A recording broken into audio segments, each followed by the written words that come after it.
Je vous fais écouter une deuxième version de cette honte publique vécue par le peuple camerounais hier, en espérant que vous entendiez.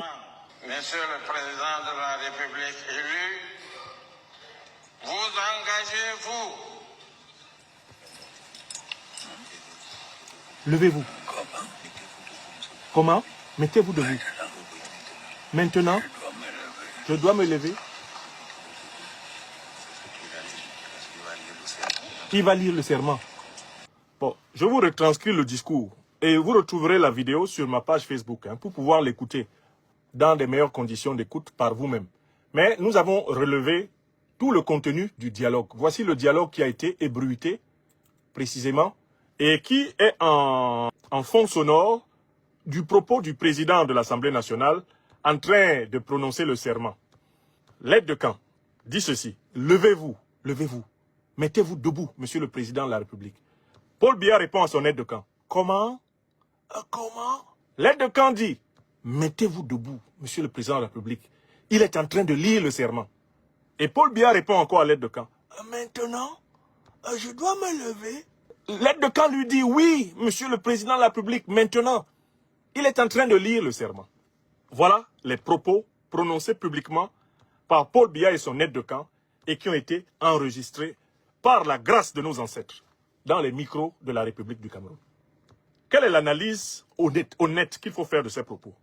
L'analyse honnête qu'il faut faire de ces propos, c'est que l'individu appelé Paul Biya, à un moment donné, ne savait plus ce qu'il faisait dans la salle de l'hémicycle du Parlement du Cameroun.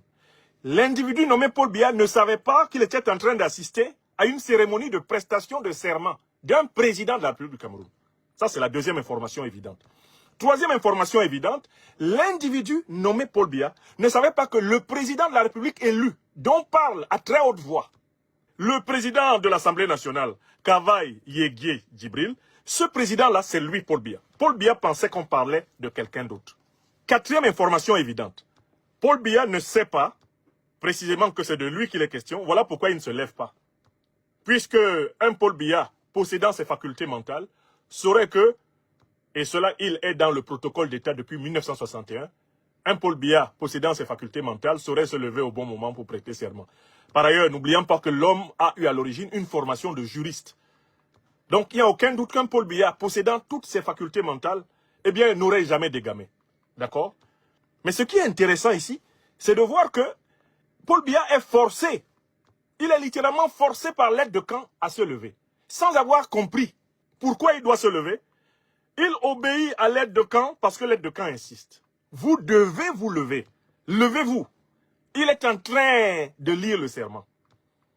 Alors, un certain nombre de gens malhonnêtes peuvent dire que ça s'est passé comme ça parce que Paul Biya a des problèmes d'oreille. Ce n'est pas vrai. Ce n'est pas un problème d'oreille.